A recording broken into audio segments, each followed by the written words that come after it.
I am Zoe Parker, the treasurer of our homeowners association, the one who balances the numbers no one else bothers to check.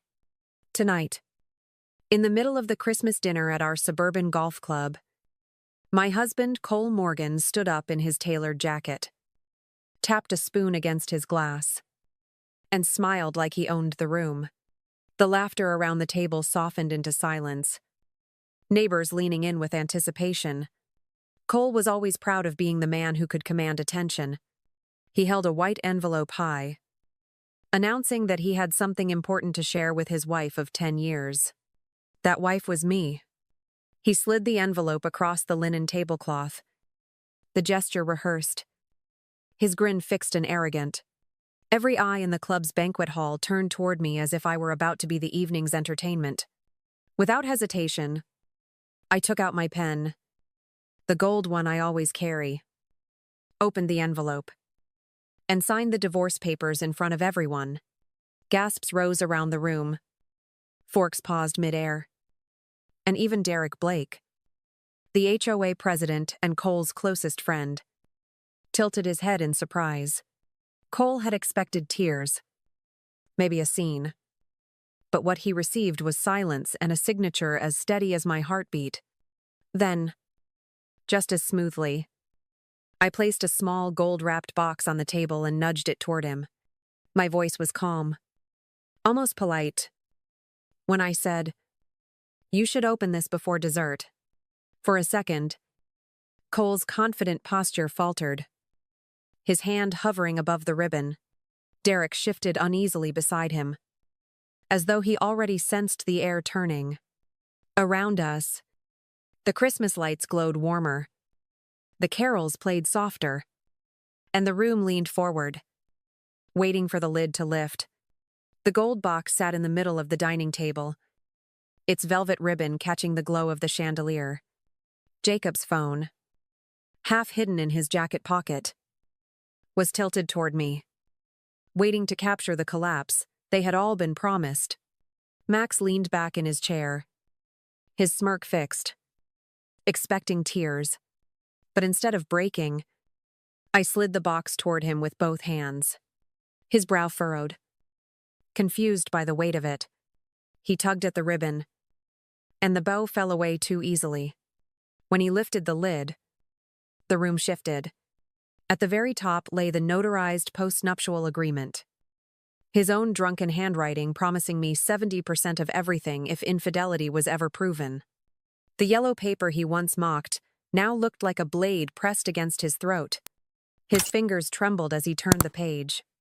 Beneath it, the forensic accounting reports spread like ice water, every hidden withdrawal, every offshore account, every dollar siphoned away without my knowledge. A photograph slipped loose and landed face up on the white linen. Marina's wrist glistened with the Tiffany bracelet he had bought her, the receipt tucked beneath the image for good measure. My mother gasped quietly, and even Jacob sat frozen, forgetting the recording he had planned. Max dug deeper, pulling out the stack of printed messages, his pet names, his promises, his cruel words about me. At the bottom rested a velvet pouch, heavy with a flash drive. Inside it lived his own voice, calling me pathetic, worthless, a woman destined to break. And then the final blow, my divorce filing, stamped and dated days before his theatrical ambush.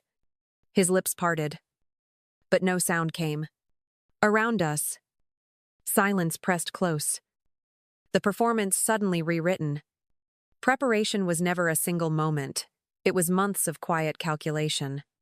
By the time Max and Jacob laughed over whiskey about how predictable I was, my evidence was already layered and airtight.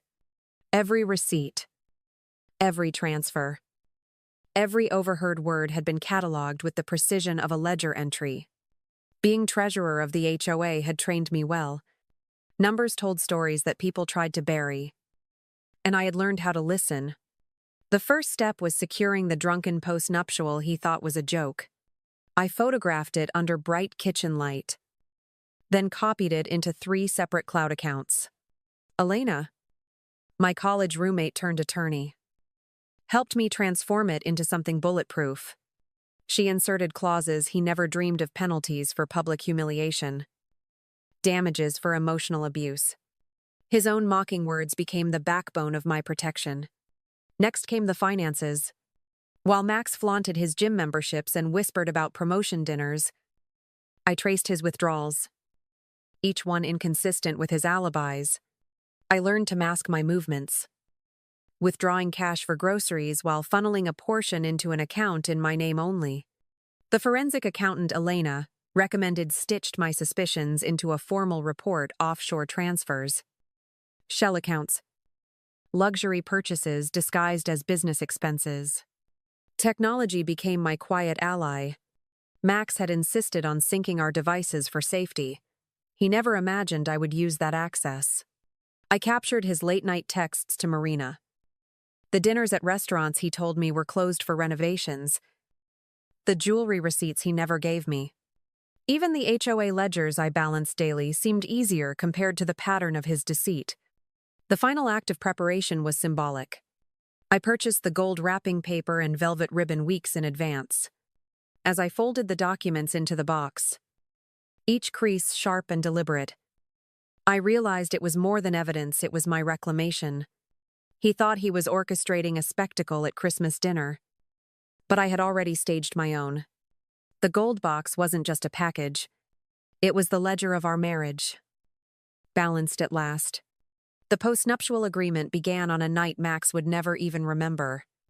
He had come home from a client dinner loud with whiskey and irritation. Every word out of his mouth was sharper than the next. A string of insults delivered as though they were facts. When I suggested, almost timidly, that maybe we should put our expectations in writing, he laughed so hard he nearly spilled his drink. He called me paranoid, pathetic, desperate. Then, still chuckling, he dragged out a yellow legal pad and began scribbling with the same arrogance he wore like a second skin. His handwriting scrawled percentages across the page: 60% for me if he left, 70% if he strayed. He added conditions with mocking exaggeration, certain that his own intoxication made the document worthless. He signed it with a flourish, shoved it into my hands, and stumbled to bed still laughing. To him it was a joke, nothing more than drunken theater. To me, it was a weapon he had unknowingly handed over. The following week, I sat across from Elena in her office, the legal pad flattened between us. She did not laugh. Instead, she called in her senior partner, Richard, who read the lines twice before setting his glasses down with quiet deliberation. Together, they rewrote it into a binding contract. Every insult became evidence. Every careless clause became enforceable. When Elena slid the final notarized document across the table, I felt something shift inside me. Max believed the postnup was a scrap of paper buried in a forgotten drawer. He had no idea it had been polished into steel. What he signed in mockery became my safeguard. The foundation of the gold box that would one day undo him completely. Numbers don't lie, especially when you're the one trusted to keep them honest. As treasurer of the Willow Creek HOA, I reviewed every line of our community ledger, balancing dues and payments until the columns matched. That discipline bled into my marriage. I began treating Max's explanations the same way I treated homeowner accounts, checking for balance, consistency, and truth. It was in March that I noticed the first gap. Max had withdrawn $5,000 from our joint account, claiming it went to repair work on his BMW. Yet the invoices he waved around were generic, copied from a mechanic. I later called myself. They had no record of servicing his car. The funds had simply vanished. I entered the number into my private spreadsheet, red against the neat rows of black.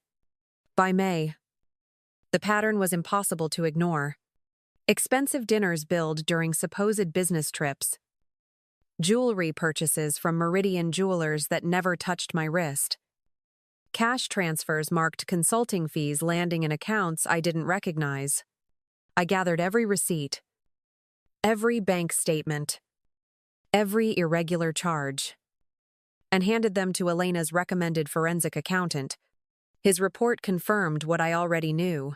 Max had been siphoning money for months, hiding assets in a shell account he believed was invisible. The irony was bitter and sharp. He mocked my volunteer position with the HOA, dismissing it as a pastime for women with too much free time.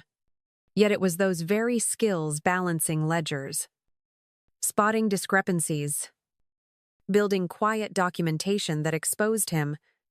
The same ledger he thought made me small became the blueprint of his downfall. And every miscalculated dollar would soon be displayed in the gold box for all to see. The country club had always been Max's stage. He thrived under its chandeliers, where handshakes doubled as alliances and gossip was as valuable as contracts. On Saturday evenings, he held court at the long mahogany bar, glass of scotch in hand, spinning stories about deals and dismissing me as the quiet wife who existed in the background. That was the image he curated, and he believed it was unshakable. The exposure began in whispers, carried by women who had seen too much to ignore. Sarah Whitman, whose husband played tennis with Max, asked me one evening about a dinner she thought she'd witnessed downtown. Max had told me he was away on business that night. I met her eyes and didn't deny it. Instead, I said softly, "Check the HOA ledger. The numbers tell the story." Sarah wasn't treasurer, but she was sharp enough to understand. Within days, others were looking more closely at the discrepancies that Max assumed would never surface. At the next club dinner, Elena joined me as my guest. Her presence alone drew attention. People whispered when she walked past in her tailored suit. When conversation turned to community dues, Elena mentioned lightly, but with precision, how unusual it was for certain funds to flow toward unnamed expenses. The table grew quiet, forks suspended midair. Max shifted beside me, his smile tight. Then came the photographs, passed hand to hand on discreet phones. Images of Max and Marina at restaurants, her Tiffany bracelet catching the light. One woman gasped audibly. Another whispered that she'd seen the same pair leaving the club pool house on a weekday afternoon. The whispers weren't whispers anymore. They were cracks in Max's carefully built facade. By the end of the evening, he wasn't the confident man holding court. He was the subject of conversation, his reputation unraveling thread by thread. For once, I didn't have to say a word. The club was doing my work for me. Max always believed the house was his anchor, the one possession that made him untouchable. He reminded me often that the mortgage carried only his name, that my role was domestic and replaceable. He never asked why I sat through HOA board meetings with such patience, or why I stayed late after financial reviews. He assumed I was clinging to a role for relevance. In truth, I was quietly preparing for the moment when his supposed security would collapse. With the inheritance my grandmother left me, I formed Rosewood Properties, a small LLC that Max never bothered to ask about. Through that entity, I purchased our townhouse building from the retiring owner. The process was discreet, layered through the same channels I used as treasurer. By the time the deed was recorded, Rosewood Properties held title to every unit, including the one Max so proudly called his. The knowledge gave me leverage I didn't flaunt. Instead, I let him continue his charade, speaking of the property as if he controlled it. When he grew bolder, threatening to throw me out once the divorce papers were served, I simply nodded. Inside, I carried the truth. The eviction notice was already drafted, signed under Rosewood's authority, waiting for the right moment to surface. Residency rights were on my side as well. My name was listed as co-occupant, documented in HOA files. Max never touched, even if he tried to force me out. The law protected me as both tenant and owner. He couldn't see the trap until the papers from the gold box exposed it at the table. The house he flaunted as his domain was never his fortress. It was mine, built on documents he dismissed, and signatures he never read. And when the reckoning came, even the walls would testify against him. The silence after the gold box opened was heavier than any toast or speech that night. Max's smirk had vanished, replaced by a stunned slackness that drained the color from his face. He tried to shuffle the papers back into the box, but the documents slid across the linen, catching the eyes of everyone at the table. Marina's photograph lay between the gravy boat and the cranberry sauce, her bracelet sparkling in cruel evidence. My father's jaw tightened, his gaze fixed on Max with quiet contempt. My mother, usually gracious to a fault, pressed her napkin to her mouth as if holding back words that would scorch the air. Elena remained still, her presence a silent anchor, though I saw the calculation in her eyes as she watched Jacob shift nervously in his chair. His phone, once positioned to record my collapse, now captured his own guilt. The room was no longer under Max's control. The whispers started at the far end, my sister leaning into her husband as they pieced together what the reports meant. His parents looked pale, caught between disbelief and humiliation, their son's perfect image crumbling in real time. Max's voice finally broke through, higher than usual. Stripped of authority, he stammered about misunderstandings, about jokes taken too seriously. But the weight of notarized signatures and authenticated ledgers left no room for denial. Each attempt at explanation rang hollow, echoing against the walls of a dining room that had turned hostile. For the first time in years, I felt the air belonged to me. The collapse wasn't mine, it was his. And as the reality of what he had lost sank into every corner of the room, I sat steady in my chair, watching the man who thought he'd orchestrated my destruction unravel before his chosen audience. The courthouse smelled faintly of varnished wood and old paper, a place where arrogance was stripped bare by process. Max arrived in a suit that didn't quite fit, shoulders slumped, eyes shadowed from nights of restless denial.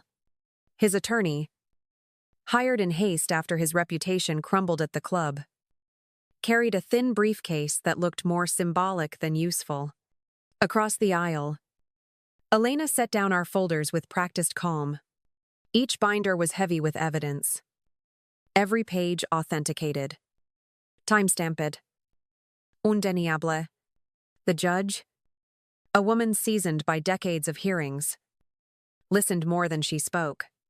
When Max's lawyer began with claims of drunken coercion, Elena opened to the notarized postnuptial, sliding it forward with deliberate precision.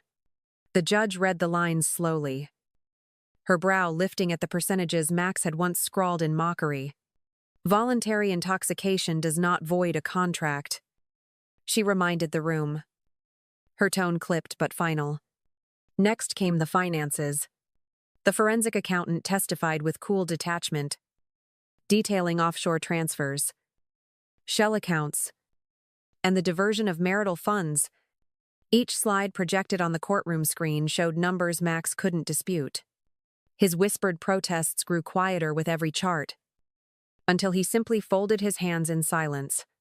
Then the recordings played, his own voice calling me pathetic, worthless, destined to break.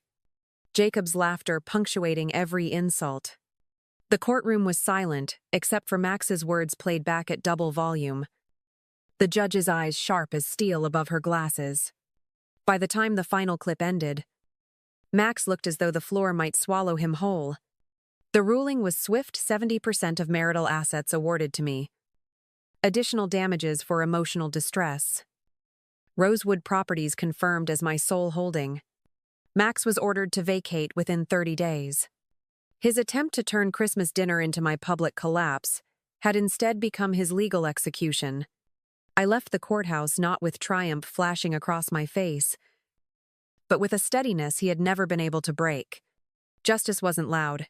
It was methodical, final, and deeply satisfying. Max left the courthouse hollowed out. He moved into a cramped rental on the far edge of town, his BMW repossessed, His reputation at the club gone. The man who once thrived on status now took the bus, his name whispered only as a cautionary tale. Jacob, stripped of his veneer of loyalty, found himself under quiet investigation.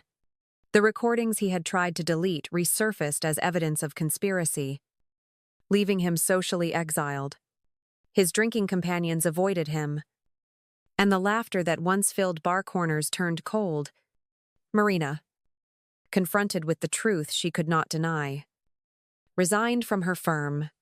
She carried the bracelet still, but now it burned as a reminder of how disposable Max had considered her. Her silence was her severance.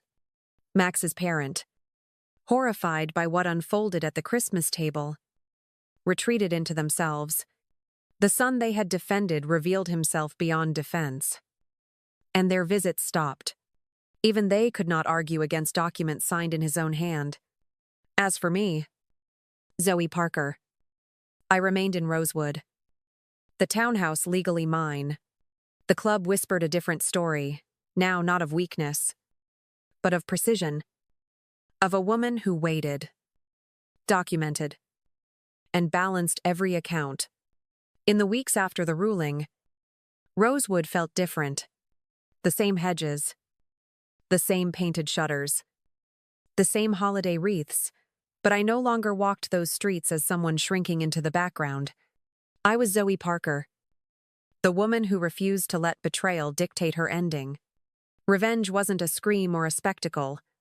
It was careful, layered, measured, every ledger balanced, every document signed, every voice recorded. It was patience made visible, the slow weight of truth collapsing a structure built on lies. Max lost more than money. He lost his shield of superiority. Jacob lost the illusion of loyalty. Marina lost the glamour of secrecy. I lost nothing. What I gained was not just property or accounts, but the certainty that silence, when used with intention, can be the sharpest instrument of all. When I sat at that Christmas table, I knew I wasn't simply ending a marriage. I was ending the hold he had over me, over my family, over the community where he once strutted so freely. My life did not just continue, it reclaimed its rightful ground. And in that steadiness, I found the truest form of victory. Stay with me until the end. Because stories like this are not just about revenge, they're about reclaiming dignity piece by piece. And that wraps up today's story. Now we want to hear from you. Where are you watching from? Drop your city or country in the comments, and let's see how far these stories reach. If this story moved you or gave you chills, give it a like, share, and subscribe for more powerful stories. One last thing, rate the story from 1 to 10 in the comments. Your feedback helps us bring you even better ones next time. Thanks for watching. We appreciate you being part of this storytelling journey.